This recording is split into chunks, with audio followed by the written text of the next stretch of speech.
Hello, today I'm going to show you how to put Zoom on your phone, your Android phone.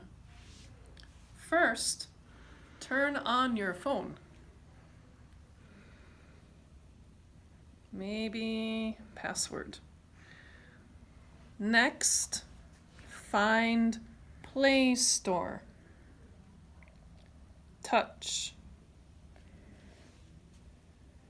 Okay.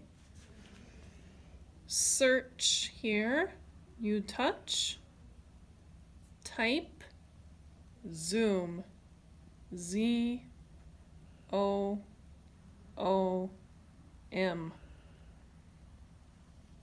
Enter. It will find Zoom Cloud Meetings. Touch Install. This one is waiting.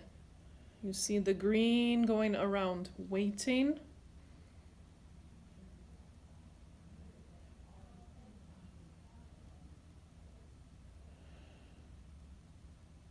Maybe 1 minute waiting, 2 minutes. Installing, wait.